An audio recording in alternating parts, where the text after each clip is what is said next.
La plus belle galette des rois de cette année est une babka des rois. Elle est signée du chef Jeffrey Kine. Elle coûte 48 € tout de même. C'est donc une pâte à babka légèrement briochée avec un praliné pistache, une frangipane à la pistache aussi, un confit d'orange parfumé à la fleur d'oranger. Vous verrez un petit peu de zeste d'orange sur le dessus, mais aussi un petit sirop et des pistaches hachées qui vont apporter, je pense, une note croquante. Je me découpe une petite tranche ici comme ça avec le confit d'orange, un petit peu de zeste, voilà, l'espèce de bouchée parfaite. J'ai pas découpé sur la fève, donc tant mieux, je crois. Et on va goûter évidemment tout ça. C'est parti.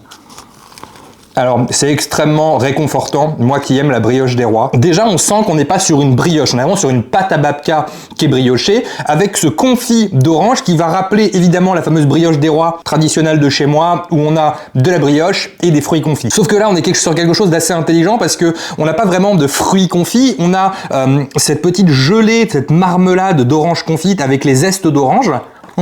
Qui va rappeler ce côté des fruits confits. Et derrière, pour apporter un petit peu de mâche, on va avoir la pistache qui, elle, est vraiment croquante, mais qui, par ailleurs, est un petit peu absente en termes de goût. C'est peut-être un petit peu dommage, parce qu'il est censé y avoir une frangipane à la pistache à l'intérieur. Je suppose que c'est ce qu'on voit à l'intérieur de la babka, mais elle est très discrète. Donc en fait, on a vraiment cette brioche, les fruits confits et la mâche de la pistache, sans avoir vraiment de frangipane. Je ne retrouve pas la frangipane à la pistache, vraiment pas. Alors je vais le découper encore une fois ici, mais c'est assez étonnant, je sais pas pour vous, je ne retrouve pas la frangipane pistache. En fait non, c'est le praliné pistache qui est entre les couches, mais la frangipane pistache, c'est très bon, hein, mais c'est bizarre. Alors, c'est super bien réalisé.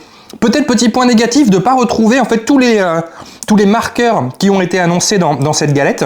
48 € tout de même, on est quand même sur une très belle réalisation avec des très bons produits, tu le sens. Donc félicitations au chef Jeffrey Kine pour sa réalisation de sa babka des rois, est très originale. C'est sans doute visuellement le truc que je trouve le plus impactant cette année, avec une autre visuellement. Alors de toute façon, je vais vous faire un top des galettes de cette année, et dès que j'ai trouvé la fève, évidemment, on fera un top des fèves dans les prochaines vidéos. Mais en tout cas, c'était la dernière galette que je testais cette année, et que de belles dégustations.